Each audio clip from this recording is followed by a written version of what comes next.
Drama में एक लड़की सिला को दिखाया जाता है जो कि बहुत ज़्यादा तेज ड्राइव करते हुए रोड के ऊपर जा रही थी और हमें दिखाया जाता है कि कुछ लोग सिला के पीछे पड़े हुए थे उसे पकड़ने के लिए।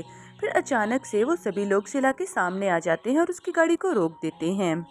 फिर एक आदमी नीचे उतरता है जिसने अपने मुंह पे मास्क भी पहना हुआ था और हाथ में मोटा सा डंडा उठा रखा था। वो सिला की तरफ बढ़ता हुआ उसे कह रहा था कि आज हम तुम्हें छोड़ेंगे नहीं। सिला बहुत ज्यादा घबरा रही थी। तभी उसे याद आता है कि उसके गले में एक बैंडेड है जिसे वो कस के पकड़ लेती है और वो बैंडेड उसे उसकी ग्रैंड माँ ने दिया था। उसकी ग्रैंड माँ ने उसे कहा था कि जब भी तुम्हें कोई प्रॉब्लम होगा तो तुम इस बैंडेड को अपने पास रखना और वो तुम्हें फौरन बचाने के लिए आएगा। सिला सोच रही थी कि पता नहीं वो कहाँ है और मुझे बचाने के लिए क्यों नहीं आया।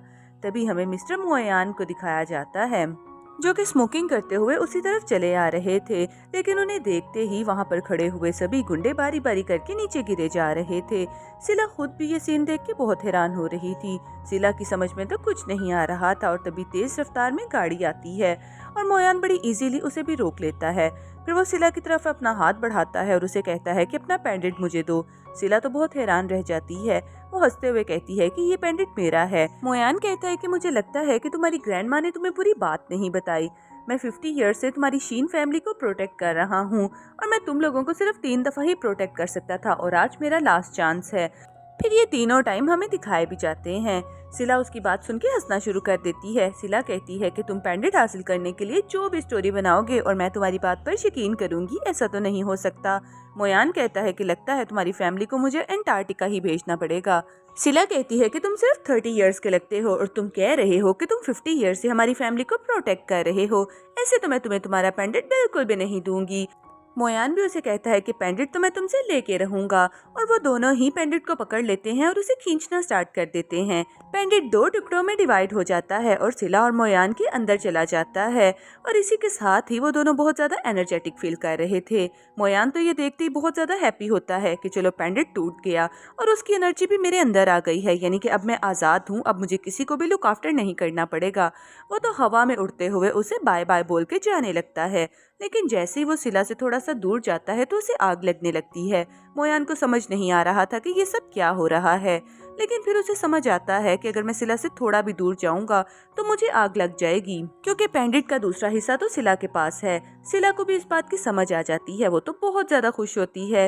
वो कहती है कि देखो मिस्टर, अब तुम बिल्कुल भी मुझसे दूर नहीं रह सकते, अब तो तुम्हें मेरे पास रहना पड़ेगा। वैसे भी मेरी जान को बहुत ज्यादा खतरा है, तुम ऐसा करो कि तुम मेरे बॉडीगार्ड बन जाओ। मोयान कहता है कि मैं 200 सालों से जिंदा हूँ, लेकिन आज तक कभी किसी की हिम्मत नहीं हुई मुझे अपना बॉडीगार्ड बनाने की। तो सिला कहती है कि ठीक है, फिर मैं तो चली, लेकिन मोयान कहता है कि रुको रुको, मैं तुम्हारी बात मानने के लिए तैयार हूँ। मोयान कहता है कि ठीक है, लेकिन मैं एग्रीमेंट सिर्फ 1 महीने का करूंगा और उसके बाद मैं इसका कोई हल जरूर ढूंढूंगा कि किस तरह से मैं तुम्हारी कैद से निकल सकता हूँ, क्योंकि मैं किसी की कैद में भी नहीं रहना चाहता। सिला उसके पास होते हुए से कहती है चलो ठीक है, फिर चलते हैं, कहीं ऐसा ना हो कि मुझसे दूर होने पे तुम्हें आग ही लग जाए। फिर वो गाड़ी में जाके बैठने लगती है। मोयान कहता है कि हमें कहाँ पर जाना है। सिला कहती है कि चलो मैं तुम्हें सब कुछ समझा दूंगी। नेक्स्ट सीन हमें ऑफिस का दिखाया जाता है, जहाँ पर एक लड़की लिली ऑफिस का सारा सामान यहाँ वहाँ फेंक रही थी और वो बहुत ज्यादा गुस्से में आ रही थी और उसके साथ में एक लड़का शेंग भी खड़ा हुआ था। लिली शेंग से कहती है कि ऐसा कैसे हो सकता है, मैंने अपने आदमियों को सिला को मारने के लिए भेजा था और उन्होंने उसे मारा ही नहीं बल्कि कोई उसे बचाने के लिए आ गया था, वो इतनी ज्यादा लकी कैसे हो सकती है। शेंग उसे समझाने की कोशिश कर रहा था कि इट्स ओके, हम दोबारा फिर से ट्राई करेंगे और हम उसे जरूर अपने रास्ते से हटा देंगे। तभी सिला वहाँ पर आ जाती है। सिला लिली को देखते ही कहती है कि तुम्हें क्या लगता था कि तुम मुझे इतनी आसानी से अपने रास्ते से हटा दोगी। वो तो आते ही उसके मुंह के ऊपर 2-3 थप्पड़ लगा देती है। फिर सिला उसे एक लेटर दिखाते हुए कहती है कि ये तुम्हारा रेजिग्नेशन लेटर है, तुम्हें इस ऑफिस को छोड़ के जाना पड़ेगा। वो उसे कहती है कि तुम मेरे साथ ऐसा कैसे कर सकती हो, और शेंग भी यही बात कह रहा था। शेंग कहता है कि हाँ, हम लोग ये ऑफिस छोड़ के बिल्कुल भी नहीं जाएंगे। सिला कहती है कि अगर तुम ऑफिस छोड़ के नहीं जाओगी तो मैं तुम्हें अभी बताती हूँ। इसी के साथ ही वो ऑफिस से बाहर जाने लगती है, लेकिन तभी लिली के कुछ आदमी आके उनके रास्ते में खड़े हो जाते हैं जो कि उसे मारने के लिए आए थे। सिला जैसे ही उन आदमियों को देखती है तो मोयान की तरफ देखते हुए कहती है कि बॉडीगार्ड, जरा इन्हें तुम संभाल लो, लेकिन मोयान तो मजे से गेम खेल रहा था। सिला उसके पास जाती है और सिला कहती है कि तुम्हें समझ नहीं आ रहा कि हम प्रॉब्लम में है, जल्दी से इन आदमियों से निपटो। मोयान उसे कहता है कि बस 1 मिनट, मेरा थोड़ा सा लेवल रह गया है, लेकिन सिला कहती है कि लगता है कि तुम ऐसे मेरी बात नहीं मानोगे, और इसी के साथ ही वो उससे दूर जाने लगती है। लेकिन तभी मोयान आ जाता है और उन सभी लोगों के साथ ऐसे फाइटिंग करता है, उन सभी की बॉडीज को फोटोज में चेंज कर देता है और उन फोटोज को वो लिली की तरफ फेंक देता है। लिली और शैंग तो ये सारा सीन देख के बहुत ज्यादा हैरान हो रहे थे और सिला और मोयान मजे से वहाँ से चले जाते हैं। लिली को बहुत ज़्यादा गुस्सा आता है और वो किसी को कॉल करके कहती है कि मैं आपकी सारी शर्तें मानने के लिए तैयार हूँ, बस सिला को मेरे रास्ते से हटाना होगा। दूसरी तरफ हमें उस आदमी को भी दिखाया जाता है, लेकिन उसका फेस नहीं दिखाया जाता। लगता था कि वो कोई बहुत बड़ा गैंगस्टर होगा। तभी सिला को पता चलता है कि ग्रैंड माँ की तबीयत ठीक नहीं और वो जल्दी से हॉस्पिटल उन्हें देखने के लिए जाती है। दूसरी तरफ ग्रैंड माँ को हॉस्पिटल में दिखाया जाता है, जो कि नर्स से कहती हैं कि कर्टन बराबर कर दो ताकि उन लोगों को पता चले कि मेरी तबीयत बहुत खराब है। सिला जैसे ही ग्रैंड माँ को देखती है तो बहुत ज्यादा अपसेट हो जाती है। वो ग्रैंड माँ को बुलाने की कोशिश कर रही थी, ग्रैंड माँ उसकी बात का जवाब ही नहीं दे रही थी, लेकिन मोयान तो मजे से एप्पल के साथ खेल रहा था। सिला कहती है कि ग्रैंड माँ को देखो इन्हें क्या हुआ है। मोयान कहता है कि इन्हें कुछ भी नहीं हुआ, ये बस एक्टिंग कर रही हैं, और इसी के साथ ही वो अपनी डिवाइन आइज को यूज करते हुए ग्रैंड माँ की चेस्ट के ऊपर आग लगा देता है।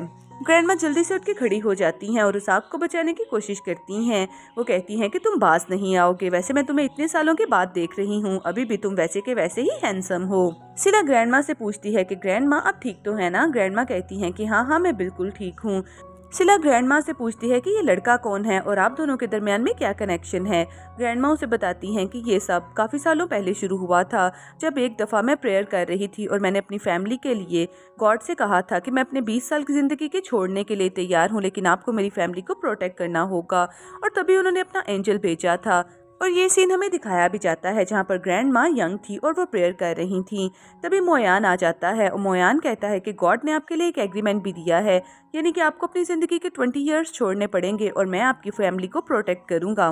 लेकिन मोयान कहता है कि इंसान हमेशा कभी भी अपनी बात पर कायम नहीं रहते, और इसी तरह से ग्रैंड माँ ने भी अपने एग्रीमेंट को चेंज करवा लिया था और गॉड ने इनके 20 इयर्स भी इनको दे दिए थे। फिर सिला ग्रैंड माँ को कहती है कि आपको पता है कि पेंडेंट मेरे पास है और अब से मोयान भी मेरा बॉडीगार्ड बन के रहेगा।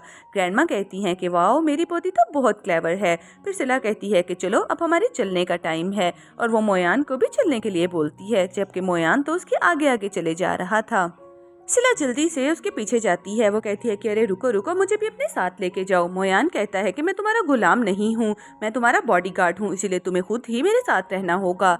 सिला कहती है कि अच्छा रुको ना, मैं तुम्हें फ्री कर दूंगी। देखो ऐसी बात है कि मेरी ग्रैंड माँ ने बोर्ड ऑफ डायरेक्टर से बात की थी और हमारी शीन फैमिली के 30% शेयर्स मेरे नाम ट्रांसफर होने ही वाले हैं। जैसे ही वो सारे शेयर्स मेरे नाम ट्रांसफर हो जाएंगे तो मैं तुम्हें आज़ाद कर दूंगी। मोयान कहता है मैं तुम्हारी बात के ऊपर बिल्कुल भी ट्रस्ट नहीं कर सकता।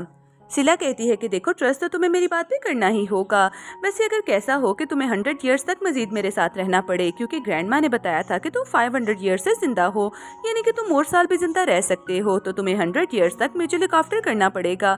उसके बाद अगर मैं मर भी जाऊँ तो मुझे कोई ज्यादा फिक्र नहीं होगी। मोयान कहता है कि नहीं, मैं तुम्हारे साथ अब कोई भी कॉन्ट्रैक्ट नहीं करूंगा। सिला जोर जोर से शोर मचाना शुरू कर देती है। सिला कहती है कि ये लड़का मुझे प्यार का जवाब नहीं दे रहा, मैं इसे बहुत ज्यादा प्यार करती हूँ। मोयान उसे खामोश करवाता है, कहता है कि ठीक है मैं तुम्हारे साथ एग्रीमेंट कर लेता हूँ। फिर सिला कहती है कि वैसे तुम कैसी क्रिएचर हो, तुम कहाँ से आए हो, क्या तुम्हें आईफोन का पता है, क्या तुम्हें वही चैट का पता है, तुम्हें पता है कि मोबाइल को कैसे यूज करते हैं। मोयान गुस्से से अपना मोबाइल फोन निकालता है और कहता है कि मेरे पास एप्पल का मोबाइल है और वो भी तुमसे ज्यादा एडवांस टेक्नोलॉजी वाला। फिर मोयान और सिला इसी तरह से बातें कर रहे थे, तभी हमें दिखाया जाता है उन दोनों के ऊपर फायर किया जाता है, लेकिन मोयान तो उन सारे फायर्स को वापस ही पलटा देता है, जबकि सिला बहुत ज्यादा घबरा जाती है और वो डर के मारे एक जगह पर बैठ जाती है। मोयान उसे कहता है कि सब कुछ ठीक हो गया है, चलो मेरे साथ चलो, लेकिन सिला दीवार के साथ लग के रोए चले जा रही थी। सिला कहती है कि दोबारा किसी ने हम पे अटैक किया तो हम दोनों नहीं बचेंगे। मोयान उसे अपनी गोद में उठाकर वहाँ से ले जाता है। दूसरी तरफ लिली को दिखाया जाता है जो इसी मास्क मैन से मिलने के लिए जाती है। लिली उस पर गुस्सा कर रही थी कि तुमसे एक आदमी मारा नहीं जा रहा, मैंने कहा है कि सिला को मेरे रास्ते से हटा दो। मास्क मैन उसे कहता है कि तुम्हारी वजह से मेरे बहुत ज्यादा बंदे मारे गए, क्योंकि उसने उनके सारे फायर उन्हीं की तरफ ही पलटा दिए थे और ये कोई आम बात नहीं थी, इसीलिए हमें ये काम थोड़े आराम से करना होगा। दूसरी तरफ मोयान सिला को घर पे ले आता है। वो उसे कहता है कि अब रिलैक्स हो जाओ क्योंकि हम अपने घर पे आ गए हैं। फिर वो सिला को कहता है कि हम दोनों ने कहाँ पर सोना है। सिला कहती है कि ऑफ कोर्स तुम मुझसे दूर नहीं जा सकते, इसीलिए तुम्हें मेरे साथ वाले बेडरूम में ही सोना पड़ेगा। फिर नेक्स्ट सीन में हमें सिला को दिखाया जाता है, वो और मोयान दोनों सेपरेट बेडरूम्स में सो रहे थे, लेकिन उनकी वॉल बिल्कुल अटैच थी, यानी कि वो दोनों साथ साथ ही थे। सिला मोयान के बारे में सोच रही थी कि किस तरह से इसने मुझे प्रोटेक्ट किया। फिर वो अपने दिल में ये भी सोच रही थी कि अगर मोयान से मेरी शादी हो गई तो हमारे बच्चे तो बहुत ही ज्यादा स्ट्रॉन्ग पैदा होंगे। सिला उठ के अपने टेडी बियर को ही मारने लगती है कि मैं भी पता नहीं क्या क्या सोच रही हूँ। दूसरी तरफ मोयान आके उसका डोर नॉक करता है और उसे कहता है कि मेरे साथ चलो, मुझे बात लेने के लिए जाना है। सिला कहती है कि तुम खुद क्यों नहीं जाते, तो मोयान कहता है कि तुम्हारे घर में बाथरूम इतना दूर है, मैं तो जल के राख ही हो जाऊंगा। सिला कहती है कि हाँ मैं तो भूल ही गई। फिर वो वॉशरूम में भी उसके साथ जाती है, लेकिन वो दरवाजे के बाहर खड़ी हुई थी और मोयान अंदर बात ले रहा था। सिला को तो बहुत नींद आ रही थी। वो उसे पूछती है कि कितनी देर, लेकिन मोयान तो उसके किसी बात का जवाब ही नहीं देता। सिला चुपके से वॉशरूम का दरवाजा खोल के उसे देखती है। वो तो नहाते हुए बहुत ज्यादा हैंडसम और स्मार्ट लग रहा था और उसके एब्स भी सिला को बहुत ज्यादा इम्प्रेस कर रहे थे। सिला दरवाजा बंद कर देती है और फिर दोबारा फिर से चुपके से खोल के उसे देखती है। अब की बार तो मोयान ने भी अपना बाथ टॉवल पहन लिया था और वो बाहर की तरफ ही आ रहा था। सिला नीचे गिरने लगती है तो मोयान उसे पकड़ लेता है। मोयान कहता है कि इस तरह से नहाते हुए किसी को चुपके देखना बुरी बात होती है। सिला भी उसकी बात सुन के एम्बैरस हो जाती है। फिर नेक्स्ट सीन में वो दोनों आके अपने बेडरूम्स में लेट जाते हैं। अब सिला तो सोने की कोशिश कर रही थी, लेकिन बार बार उसे मोयान के एब्स याद आ रहे थे। दूसरी तरफ मोयान सिला के साथ बातें कर रहा था। वो सिला से कहता है कि सोते हुए बहुत ज्यादा दूर ना चले जाना, अदरवाइज मुझे आग लग जाएगी, और सुबह थोड़ा टाइम पे जाग जाना, मुझे इतना ज्यादा सोने की आदत नहीं है। लेकिन सिला तो उसकी कोई बात नहीं सुनती और वो तो डीप स्लीप सो चुकी थी। तभी हमें कुछ आदमियों को दिखाया जाता है जो कि सिला को किडनैप करने के लिए आए थे। वो घर पे आते ही सिला को बेहोश करते हैं और उसे उठा के ले जाते हैं। थोड़ी देर बाद ही मोयान को फायर लगना स्टार्ट हो जाती है और मोयान सिला को आवाजें दे रहा था, लेकिन जैसे ही वो उसके बेडरूम में जाके देखता है तो सिला वहाँ पर मौजूद नहीं थी। वो फौरन से उड़ते हुए सिला को ढूंढने के लिए निकल जाता है। दूसरी तरफ हमें सिला को दिखाया जाता है। कुछ आदमी उसे अपनी गाड़ी में किडनैप करके लेके जा रहे थे। सिला की आंख जैसे ही खुलती है तो वो शोर मचाने लगती है कि तुम लोग कौन हो, मुझे छोड़ दो। लेकिन तभी मोयान सामने आ जाता है और उस गाड़ी को रोक लेता है। फिर मोयान बारी बारी करके गाड़ी में से सभी लोगों को निकाल के बाहर फेंक देता है। जैसे ही वो सिला की तरफ देखता है तो वो तो गाड़ी के साथ लग के नीचे बैठी हुई थी और रोए चले जा रही थी। मोयान सिला से कहता है कि क्या हुआ है। सिला मोयान से कहती है कि मुझे एक बात बताओ, क्या तुम मेरी फिक्र करते हो या अपनी, जो तुम्हें हर दफा मुझे बचाने के लिए आ जाते हो। तो मोयान कहता है कि मैं अपने गॉड की फिक्र करता हूँ, क्योंकि उसी ने ही तो मुझे ऑर्डर दिया है तुम्हें बचाने का। ये बात सुनते ही सिला पहले हंसने लगती है और बाद में रोने लगती है। वो कहती है कि कोई भी मुझे प्यार नहीं करता और ना ही ग्रैंड माँ के अलावा मेरा इस दुनिया में कोई भी है जो मुझे प्रोटेक्ट कर सके। मोयान उसके साथ ही बैठ जाता है और सिला भी उसके शोल्डर पे सर रख लेती है। फिर मोयान और सिला दोनों मून को देख रहे थे, जो कि बहुत ही ज्यादा प्यारा लग रहा था। सिला कहती है कि क्या हम उस मून के पास जा सकते हैं। मोयान कहता है कि हाँ, इसमें कौन सी कोई बड़ी बात है। और इसी के साथ ही मोयान सिला को अपने शोल्डर्स पे बैठने के लिए बोलता है। फिर वो उसे उठाते हुए ऐसे चल रहा था जैसे वो कोई स्टेयर्स पे चल रहा हो, लेकिन वो तो हवा में चल रहा था और देखते ही देखते वो सिला को अपने शोल्डर्स पे बैठा के मून के पास तक उड़े चले जा रहा था। सिला तो अपनी इस उड़ने वाली राइड को बहुत ज्यादा एंजॉय कर रही थी और वो मोयान के साथ बहुत ज्यादा बातें कर रही थी। फिर मोयान सिला को घर पे ले आता है, लेकिन सिला जैसे ही उसके शोल्डर से नीचे उतरती है उसके पाँव में तो मोच आ जाती है, क्योंकि उसे भी काफी ज्यादा चोटें लगी थी।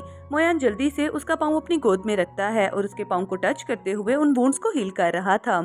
सिला तो उसकी तरफ बहुत ज्यादा प्यार से देखे जा रही थी और इसी के दरमियान ही दोनों के लिप्स टच हो जाते हैं। मोयान उसे कहता है कि मुझसे दूर रहो, मैंने कहा ना कि मुझे लड़कियों से एलर्जी है। और सिला खुद भी शर्मा के वहाँ से भाग जाती है। फिर सिला अपने रूम में जाती है तो दोबारा फिर से मोयान के सामने ही आ जाती है। मोयान कहता है कि अब क्या हुआ। सिला कहती है कि मुझे अकेले सोने से डर लग रहा है, अगर दोबारा फिर से किडनैपर्स आ गए तो मैं क्या करूंगी। मोयान कहता है कि हाँ, मैं भी बार बार जलना नहीं चाहता। और इसी के साथ ही वो दोनों एक ही बेडरूम में सोने का फैसला कर लेते हैं और दरमियान में टेडी बियर्स रख लेते हैं। मोयान एक टेडी बियर उठाता है और उसे कहता है कि मुझे पता है कि मैं तुम्हारा बॉडीगार्ड हूँ और मैं तुम्हें लुक आफ्टर करूंगा, लेकिन मेरे क्लोज आने की कोशिश बिल्कुल भी मत करना। सिला भी उस टेडी बियर को पकड़ लेती है और उसे कहती है कि हाँ, मुझे भी कोई शौक नहीं तुम्हारे पास आने का, मैं तो तुमसे बहुत ज्यादा दूर रहा करूंगी ताकि तुम्हें फायर ही लग जाए। और इसी के साथ ही वो सोने की एक्टिंग शुरू कर देती है, लेकिन तभी थंडरस्टॉर्म होता है और सिला भाग के मोयान को हग कर लेती है। मोयान पहले तो उसे डांट देता है, फिर बड़े प्यार से उसे टच करते हुए कहता है कि ठीक है, सो जाओ, मैं तुम्हारे पास ही हूँ। दूसरी तरफ हमें लिली को दिखाया जाता है जो शैंक के साथ उसे मास्क मैन के पास जाते हैं। लिली उस आदमी को मारते हुए कह रही थी कि मैं तुम्हारे ऊपर 20 मिलियन इन्वेस्ट कर चुकी हूँ और वो इसलिए नहीं ताकि मैं तुम्हारे फेक एक्सक्यूजेस सुन सकूं। अभी तक तुमसे एक छोटा सा काम क्यों नहीं हो रहा। शेंग भी उसे यही कहता है कि अगर 30% शेयर सिला के नाम हो गए तो फिर हम तो बहुत आसानी से रास्ते से हट जाएंगे, इसलिए इस काम को हमें बहुत जल्दी करना होगा। जबकि वो मास्क मैन तो बड़े आराम से बैठ जाता है। वो कहता है कि उसके पीछे कोई मैजिकल पावर्स हैं, अदरवाइज तो वो कभी भी मेरे लोगों से नहीं बच सकता था। लिली कहती है कि मैजिकल पावर जैसी कोई चीज नहीं होती और ये सब कुछ तो फजूल की बातें हैं, ये बस तुम अपने आप को प्रोटेक्ट करने के लिए बहाने बना रहे हो। तभी वो मास्क मैन उसे कहता है कि ऐसा करते हैं कि उसे बिल्कुल अकेला कर देते हैं। ये बात करते ही वो सब लोग खामोश हो जाते हैं। जूली कहती है कि ठीक है, फिर उसके लिए तुम्हें जो सही लगे तुम वही करो। नेक्स्ट सीन में सिला को दिखाया जाता है जो कि किचन में ही सो रही थी और मोयान उसके पास खाना गर्म कर रहा था। सिला की आंख जैसे ही खुलती है तो वो कहती है कि मैं किचन में क्या कर रही हूँ। मोयान कहता है कि बेडरूम बहुत ज़्यादा दूर है और अगर मैं तुम्हें वहाँ पर ही सोता छोड़ देता तो मुझे फायर लग जानी थी। मुझे भूख लगी थी इसलिए मैं तुम्हें अपने साथ नीचे लेके आया था। मोयान खाना गर्म करके सिला के आगे रखता है और वो भी जल्दी से टेबल पे आ जाती है और खाना खाने लगती है। सिला ने खाना खाना था और पावर सारी मोयान को मिलनी थी। सिला जैसे ही खाना टेस्ट करती है तो कहती है कि ये तो बहुत ज़्यादा डिलीशियस है, लेकिन खाना टेस्ट करते ही वो इमोशनल हो जाती है। वो मोयान से कहती है कि जब मैं 8 साल की थी तो मेरे पेरेंट्स की डेथ हो गई थी। उसके बाद कभी भी किसी ने मुझे इतने प्यार से खाना बना के नहीं दिया। फिर वो मोयान की तरफ देखते हुए कहती है कि मैं तुम्हारे कॉन्ट्रैक्ट खत्म होने के बाद तुम्हें आज़ाद कर दूंगी और तुम्हें कभी भी डिस्टर्ब नहीं करूंगी। मोयान कहता है कि ठीक है, इस बारे में हम बाद में बात करेंगे, पहले तुम अपना खाना फिनिश करो। लेकिन तभी सिला के मोबाइल के ऊपर हॉस्पिटल से कॉल आ जाती है और उसे बताया जाता है कि ग्रैंड माँ की डेथ हो गई है। सिला जैसे ही हॉस्पिटल पहुंचती है तो ग्रैंड माँ को देख के रोना शुरू कर देती है। लिली और शेंग भी वहाँ पर ही मौजूद थे। सिला अपनी ग्रैंड माँ का हाथ पकड़ के रोना शुरू कर देती है। वो कहती है कि प्लीज ग्रैंड माँ आप जाग जाएं, आप मुझे छोड़ के नहीं जा सकती, मैं आपको कुछ भी नहीं होने दूंगी। लिली सिला का हाथ पकड़ लेती है। वो कहती है कि मुझे पता है कि ग्रैंड माँ के अलावा तुम्हारा इस दुनिया में कोई भी नहीं है, लेकिन मैं तुम्हारी कजन हूँ ना, मैं तुम्हें प्रोटेक्ट करूंगी, इसलिए तुम खुद को कभी भी अकेला ना समझना। सिला उससे अपना हाथ छुड़वाती है और उसे रूम से जाने के लिए बोलती है। लिली कहती है कि अगर तुम्हें प्रॉपर्टी की टेंशन है तो उसके बारे में हम दोनों बाद में बात कर लेंगे, लेकिन सिला उसे कहती है कि मेरा ख्याल है कि तुमने मेरी बात को सुना नहीं, मैंने कहा कि यहाँ से चली जाओ। और तभी वहाँ पर मोयान भी उसके सामने आ जाता है और वो सब लोग डर के मारे वहाँ से बाहर चले जाते हैं। सिला दोबारा फिर से रोना शुरू कर देती है। सिला मोयान की तरफ देखते हुए से कहती है कि प्लीज तुम मेरी ग्रैंड माँ को जिंदा कर दो, तुम हेमनली क्रिएचर हो ना, प्लीज मेरी ग्रैंड माँ को जिंदा कर दो। लेकिन मोयान कहता है कि मैं मरे हुओं को जिंदा नहीं कर सकता। सिला और भी ज्यादा रोना शुरू कर देती है। वो कहती है कि ऐसा करो कि मेरी जान ले लो, लेकिन प्लीज मेरी ग्रैंड माँ को बचा लो। मोयान कहता है कि मैं ऐसा बिल्कुल भी नहीं कर सकता और किसी की जान लेने या देने का इख्तियार मुझे बिल्कुल भी नहीं है। तो वो मोयान से कहती है कि ठीक है, फिर यहाँ से बाहर निकलो, तुम मेरे किसी काम के नहीं हो। मोयान बाहर जाने लगता है तो उसे फील हो रहा था कि उसकी आंखों से आंसू आ रहे हैं। मोयान सोच रहा था कि ऐसे कैसे हो सकता है, मैं तो इतने सालों में इतनी डेड बॉडीज देख चुका हूँ लेकिन कभी भी मैं इतना इमोशनल नहीं हुआ। लगता है कि इसके साथ मेरा हार्ट कनेक्शन हो रहा है।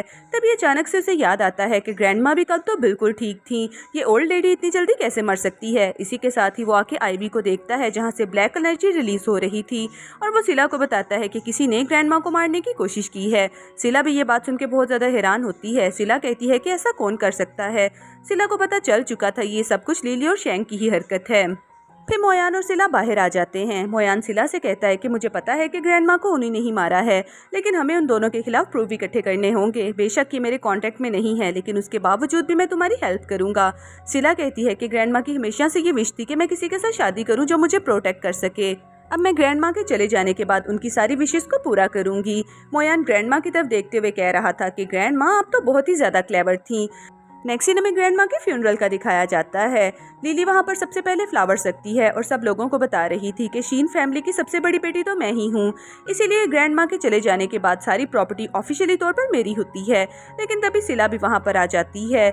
सिला कहती है कि इस सब के बारे में हम बाद में बात करेंगे। तो मोयान कहता है कि बाद में बात करने की भला क्या जरूरत है, अभी सब लोग मौजूद हैं तो बात भी अभी होगी। वो लोग मोयान की तरफ देखते हुए कहते हैं कि तुम बस सिला के बॉडीगार्ड हो, इसके अलावा कुछ भी नहीं, इसीलिए तुम हमारे फैमिली मैटर्स में इंटरफेयर नहीं कर सकते।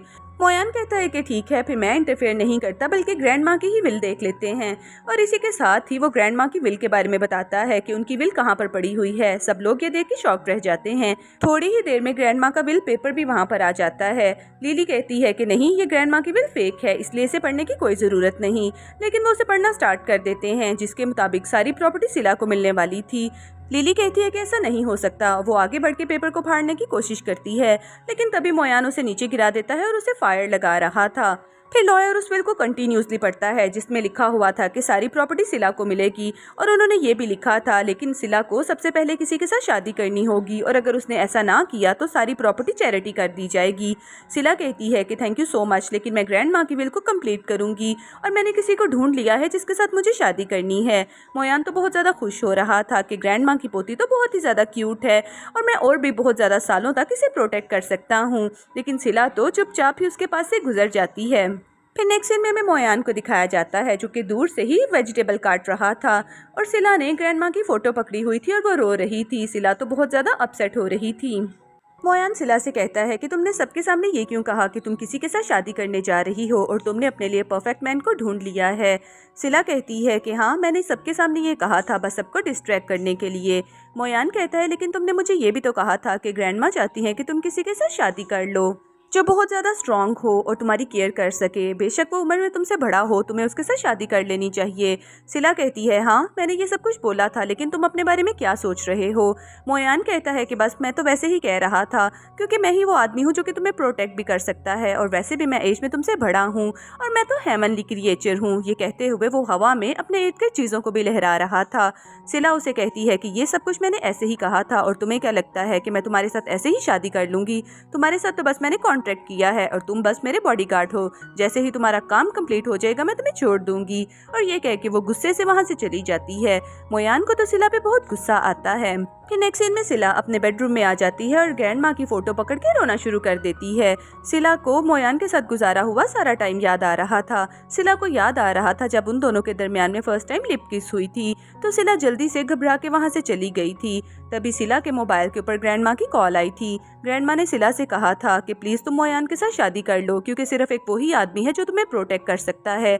इसीलिए सिला वापस से फिर से मोयान के पास आ गई थी और उसने उसे ये कहा था कि मैं अकेले नहीं सो सकती क्योंकि मुझे डर लगता है। फिर इसी तरह से बारी बारी करके सिला को मोयान के साथ गुजारे हुए सारे टाइम याद आ रहे थे और वो रोते रोते ग्रैंड माँ से कह रही थी कि ग्रैंड माँ, मैं आपकी सारी बातों को पूरा करूंगी, लेकिन सबसे पहले मुझे मोयान के ऊपर ट्रस्ट करना होगा। दूसरी तरफ हमें मोयान को भी दिखाया जाता है जो कि दरवाजे के बाहर खड़ा हुआ ही स्मोकिंग कर रहा था क्योंकि वो तो सिला से दूर रह ही नहीं सकता था। फिर नेक्स्ट सीन में हमें लिली को दिखाया जाता है। वो उसी मास्क मैन के पास जाती है। वो कहती है कि ऐसा कैसे हो सकता है कि ग्रैंड माँ की विल के बारे में हमें नहीं पता और उस बॉडीगार्ड को पता था। शैंग कहता है कि हाँ, मैं भी इस बात पे बहुत ज़्यादा हैरान था। मास्क मैन उसे कहता है क्योंकि वो हेवनली क्रिएचर है।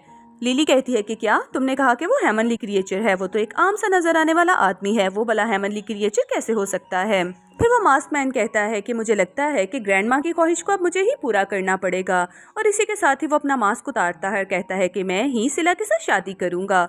नेक्स्ट सीन में हमें एक लड़के फू को दिखाया जाता है जो कि सिला से ब्लाइंड डेट करने के लिए जाता है और मोयान भी वहाँ पर ही मौजूद था।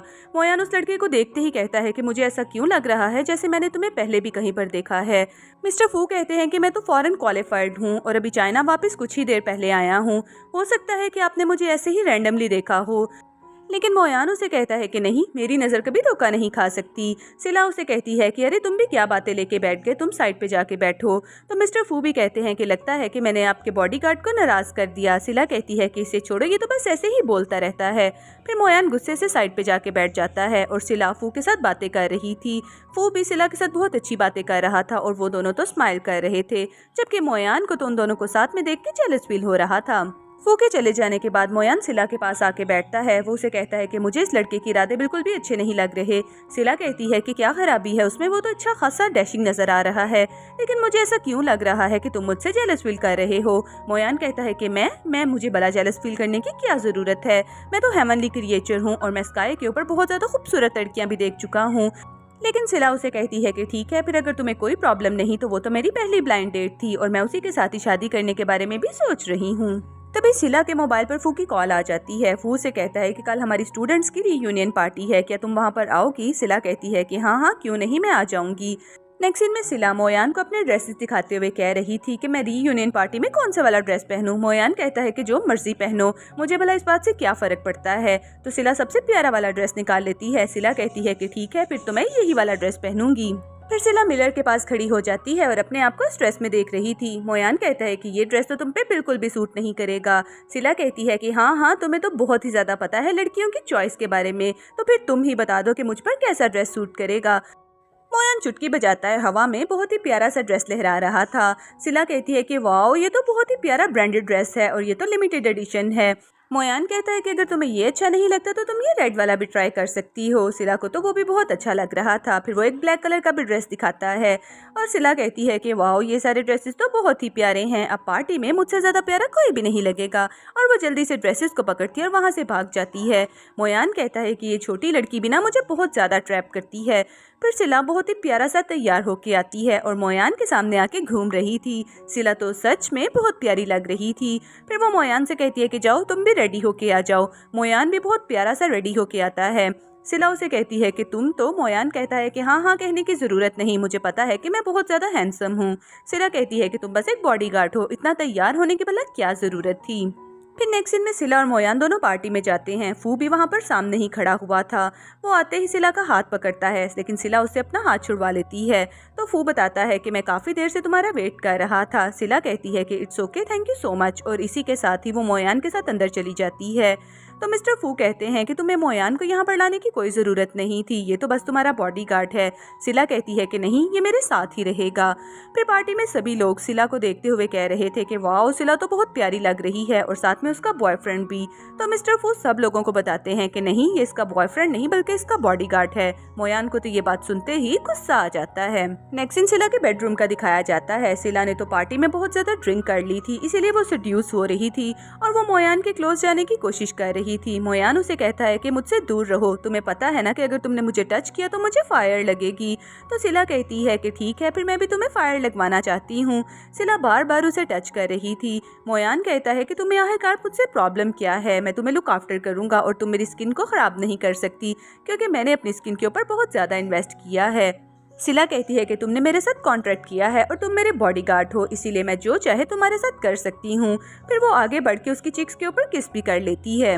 मोयान की चिक्स तो चलना शुरू हो जाती हैं। मोयान फिर से उसे डांटता है और इसी के साथ ही हमें अगली सुबह का सीन दिखाया जाता है। दूसरी तरफ हमें फू को दिखाया जाता है। लिली उसके ऊपर बहुत ज्यादा गुस्सा हो रही थी। लिली कहती है कि आखिरकार तुम मेरा काम कब करोगे। तो मिस्टर फू कहते हैं कि मुझे थोड़ा सा और टाइम दो, मैं अपने तरीके से अपने काम को करता हूँ और मुझे पता है कि मोयान कौन है और वो भी मुझे ऑलमोस्ट जान ही चुका है। फिर नेक्स्ट सीन में हमें सिला और मोयान को दिखाया जाता है जो कि सिविल ब्यूरो में जाते हैं शादी करने के लिए। और सिला मोयान से कह रही थी कि आज मैं ग्रैंड माँ की लास्ट विश को भी पूरा कर दूंगी। लेकिन दरवाजे के बाहर ही सिला को एक लड़की मिलती है जिसके पेट में बहुत दर्द हो रहा था और वो सिला से कहती है कि क्या आप मुझे वॉशरूम में लेके जा सकती हैं। सिला उसे पकड़ती है और उसे वॉशरूम में लेके जा रही थी, जबकि मोयान तो दरवाजे के बाहर ही खड़ा हुआ था। लेकिन तभी मोयान को फायर लगना स्टार्ट हो जाती है और उसे पता था कि सिला किसी प्रॉब्लम में है। और तभी हमें मास्क मैन यानी कि फू को दिखाया जाता है जो मोयान के साथ फाइटिंग करने के लिए आता है। मिस्टर फू के आदमी आगे बढ़ते हैं और मोयान के ऊपर अटैक कर रहे थे। मोयान बेचारे को तो पहले ही फायर लगी हुई थी क्योंकि सिला उससे बहुत ज्यादा दूर थी और मोयान उसी हालत में उन लोगों के साथ फाइटिंग कर रहा था। तभी फू खुद भी उसके सामने आ जाता है। वो उसे देखते ही कहता है कि मैं तुम्हें मारने के लिए आया हूँ। मोयान कहता है कि मैंने तुम्हारा क्या बिगाड़ा है और तुम कौन हो। फू ने तो अपने चेहरे के ऊपर मास्क भी पहन रखा था। फू मोयान से कहता है कि मेरे पेरेंट्स की मौत तुम्हारी वजह से हुई थी। मोयान कहता है कि मुझे याद नहीं है। फू कहता है कि तुम हजारों सालों से जिंदा हो और तुमने पता नहीं कितने ही लोगों को मारा होगा, इसीलिए तुम्हें मेरे पेरेंट्स कैसे याद होंगे। लेकिन अब जब मैं तुम्हें मार दूंगा तो तुम्हें सब कुछ खुद ब खुद ही याद आ जाएगा। और इसी के साथ ही वो उसे ये भी बताता है कि मुझे पता है कि जब तक सिला तुमसे दूर है तुम्हारी पावर्स बहुत ज्यादा लो हो रही हैं। ये बात कह के वो जोर जोर से हंसने लगता है। मोयान कहता है कि मुझे बताओ कि तुम कौन हो। लेकिन फू कहता है कि तुम्हें बताने का मौका ही नहीं आएगा। और इसी के साथ ही वो उसे बहुत ज्यादा मारता है और चाकू के साथ भी उसके ऊपर वार करता है। फिर फू अपने आदमियों के साथ वहां से चला जाता है। दूसरी तरफ सिला को दिखाया जाता है जिसे लिली एक डस्टबिन में बंद करके वहां से लेके जा रही थी। सिला को याद आता है कि ये सब कुछ कैसे हुआ। वो लड़की उसे वॉशरूम में लेके आई थी, फिर उसने उसे बेहोश कर दिया था। सिला फौरन से उठती है। वो लड़की उसे चाकू के साथ मारने लगती है, लेकिन सिला की रिंग्स में से कुछ एनर्जी निकलती है जिसकी वजह से वो लड़की खुद ही बेहोश हो जाती है और सिला भागते भागते मोयान को ढूंढने लगती है। तभी उसे रोड के ऊपर मोयान गिरा हुआ नजर आता है और मोयान को फायर भी लगी हुई थी। मोयान के इर्द गिर्द तो बहुत ज्यादा लोग जमा हुए थे और साथ में एम्बुलेंस को भी बुला लिया गया था, लेकिन कोई भी उसके पास नहीं जा रहा था क्योंकि इस तरह से फायर लगे हुए आदमी को देखना तो काफी ज्यादा स्ट्रेंज नजारा था। तभी सिला भागते हुए आती है और मोयान को बचा लेती है। मोयान उसे देखते ही कहता है कि आज तुम मेरे लिए मुझे बचाने के लिए आई हो या अपने लिए। सिला स्माइल करते हुए कहती है कि ऑफ कोर्स मैं तुम्हारे लिए आई हूँ क्योंकि मुझे तुम्हारी फिक्र हो रही थी। लेकिन मोयान बेहोश हो जाता है। फिर नेक्स्ट सीन हमें हॉस्पिटल का दिखाया जाता है। सिला मोयान को देख के रो रही थी कि मैंने अपनी ग्रैंड माँ को भी खो दिया है, अब मैं तुम्हें खोना नहीं चाहती। मोयान उसे कहता है कि डोंट वरी, मैं तुम्हें छोड़ के कभी नहीं जाऊंगा और हमेशा तुम्हें प्रोटेक्ट करूंगा और तुम्हारी हिफाजत करूंगा, बेशक हमारा कॉन्ट्रैक्ट फिनिश भी हो जाए। तभी वहाँ पर काफ़ी ज़्यादा न्यूज़ रिपोर्टर्स आ जाते हैं जो सिला से बहुत ज़्यादा क्वेश्चन पूछ रहे थे। वो सिला से कहते हैं कि आपने अपनी ग्रैंड माँ को जानबूझ के मारा है ताकि सारी प्रॉपर्टी आपके नाम हो सके, और वो इसी तरह के डिफरेंट क्वेश्चन पूछ रहे थे। मोयान कहता है कि आप लोगों के पास किसी भी चीज़ का कोई प्रूफ नहीं, इसीलिए आप हमें तंग नहीं कर सकते, और वो सिला को लेके वहाँ से चला जाता है। नेक्स्ट सीन में सिला और मोयान को दिखाया जाता है जो प्रॉपर्टी के पेपर्स को सबमिट करवाने के लिए जा रहे थे, लेकिन तभी उसके सामने सभी न्यूज़ रिपोर्टर्स आ जाते हैं और वो लोग उनसे इसी तरह के क्वेश्चंस पूछ रहे थे। तभी लिली भी आ जाती है जिसने अपने कानों में ईयरबड्स लगा रखे थे और वो तो मिस्टर फू के साथ कनेक्टेड थे, और जैसा उसे वो गाइड कर रहे थे लिली भी बिल्कुल वैसे ही आंसर्स कर रही थी।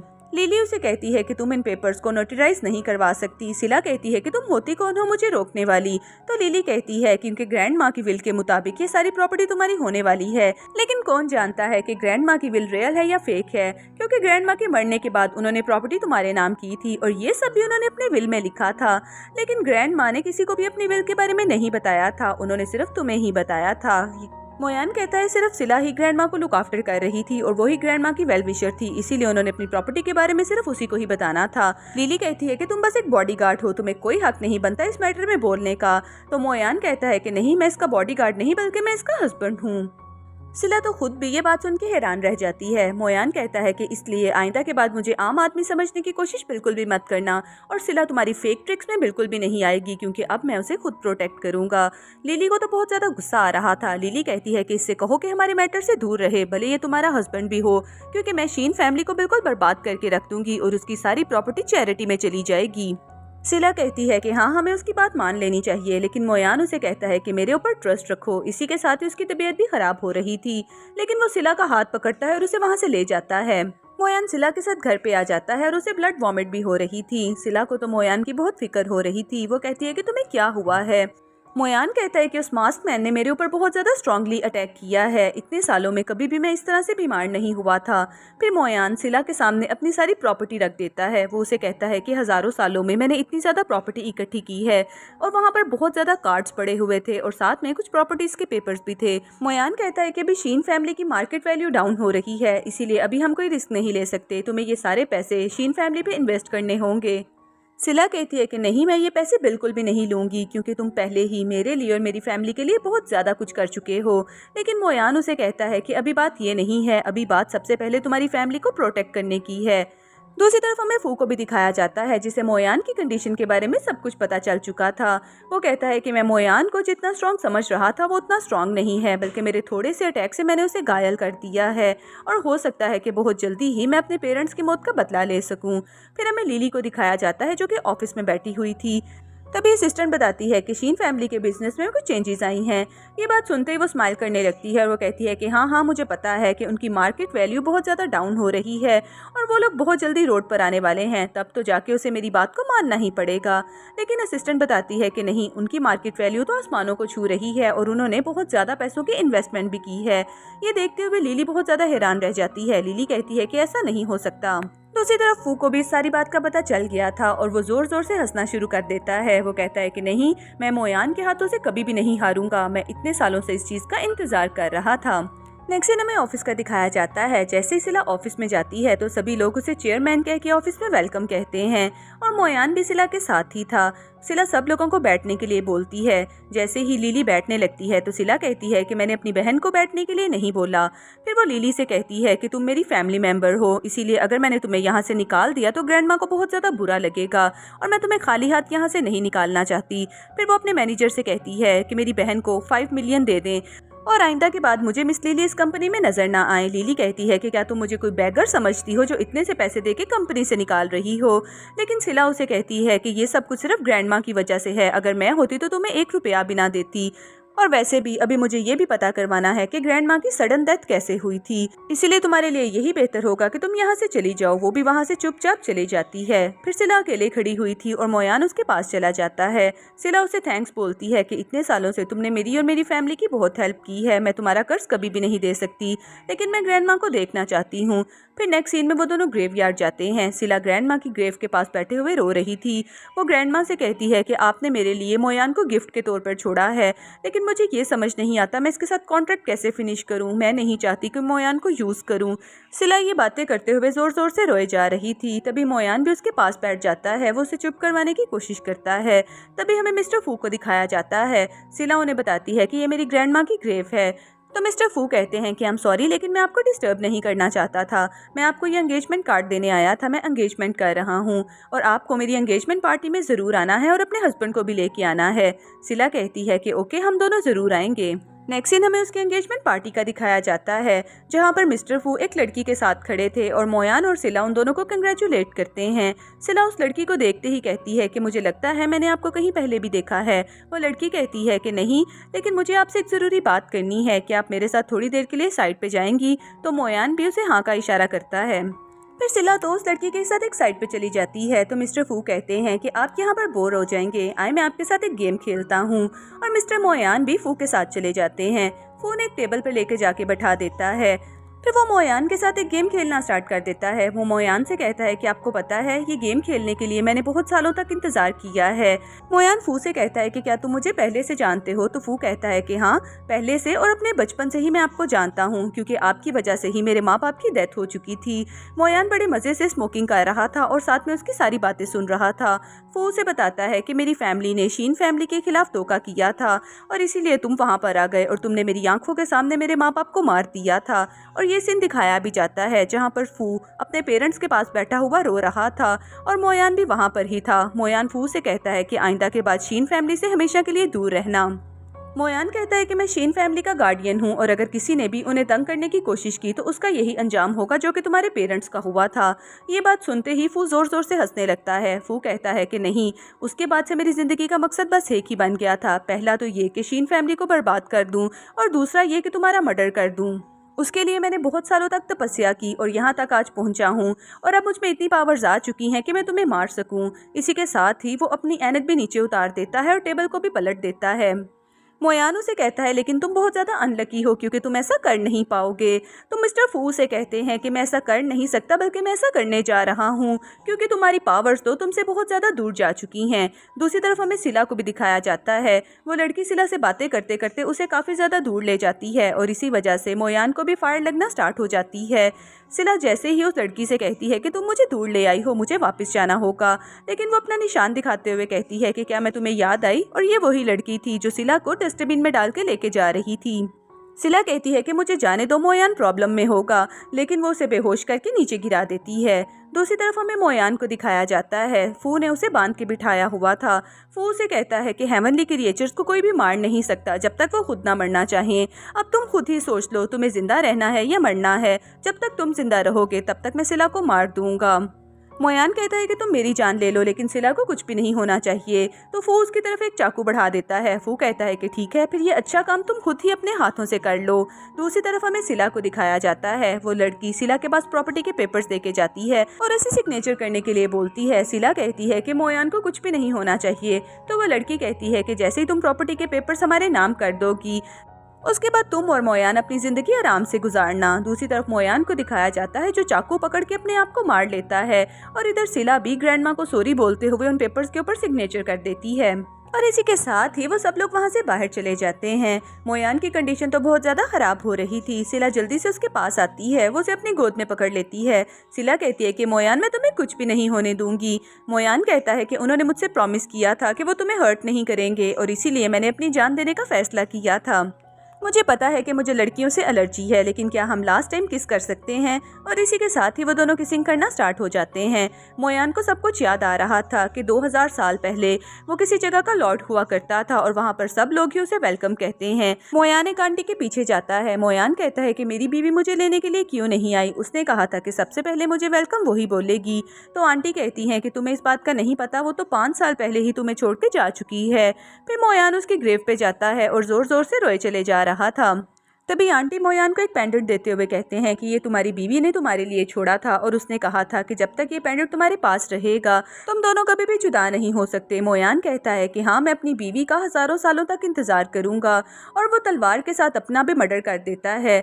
फिर हमें प्रेजेंट सीन दिखाया जाता है। मोयान सिला से कहता है कि तुम मेरी वाइफ थी और 2000 साल पहले मैंने तुम्हारे लिए अपनी ज़िंदगी को ख़त्म किया था और अब से हमेशा मैं तुम्हारे साथ ही रहा करूँगा। और तभी उन दोनों की पावर्स रिगेन होना स्टार्ट हो जाती हैं और मोयान के हाथ में वो पेंडेंट भी आ जाता है। तभी फू के आदमियों को दिखाया जाता है जो कि सारी जगह पर टाइम बॉम्ब लगा रहे थे और वो जगह बहुत जल्दी ब्लास्ट होने वाली थी। बाहर फू बहुत ज़्यादा खुश हो रहा था और लिली से कह रहा था कि फाइनली मैंने अपना सारा काम कंप्लीट कर लिया है। लेकिन तभी अचानक से दिखाया जाता है कि फू की डेथ हो जाती है क्योंकि उसके ऊपर स्पिरिचुअल पावर्स ने काम करना स्टार्ट कर दिया था और फिर वो सभी लोग बारी बारी करके मारे जाते हैं। मोयान खुद भी बाहर आ चुका था और उसने ही उन सब लोगों के ऊपर अटैक किया था। सिला की कंडीशन तो बहुत ज्यादा खराब हो रही थी और वो भी नीचे गिर जाती है। मोयान कहता है कि सिला, मैं तुम्हें कुछ भी नहीं होने दूंगा और सिला के मुंह से भी ब्लड निकल रहा था। मोयान कहता है कि मैं तुम्हें बचा लूंगा, लेकिन सिला कहती है कि नहीं, शायद इस जन्म में हमारा मिलना नहीं लिखा हुआ और हम दोनों किसी और जन्म में मिलेंगे। और इसी के साथ ही सिला की डेथ हो जाती है। लेकिन दूसरी तरफ सिला को भी दिखाया जाता है। मोयान उसके पास से गायब हो चुका था और वो अकेले बैठे हुए रो रही थी। सीन फिर से चेंज होता है और हमें दिखाया जाता है कि शीन फैमिली की सारी प्रॉपर्टी ऑर्फन हाउस को दे दी जाती है और बच्चे बहुत ज्यादा खुश हो रहे थे क्योंकि उन्हें रहने के लिए नई जगह मिल गई थी। फिर नेक्स्ट सीन में हमें शीन को दिखाया जाता है जो कि काफी सालों के बाद मोयान की ग्रेव के पास गई थी। तभी कोई सिला से आके कहता है कि मैं आपको थैंक्स बोलने के लिए आया हूँ और उस लड़के ने अम्ब्रेला पकड़ रखी हुई थी। सिला को उसकी आवाज काफी जानी पहचानी लगती है। सिला जैसे ही पीछे मुड़ के देखती है तो उसके पास तो मोयान खड़ा हुआ था। मोयान सिला से कहता है कि मैं भी ऑर्फन हाउस के बच्चों में से एक हूँ और आपका ये पेंडेंट मैं आपको वापस करने के लिए आया हूँ। सिला तो ये देखते ही मोयान को जोर से हक कर लेती है और इसी के साथ ही हमारे आज का ड्रामा भी खत्म हो जाता है।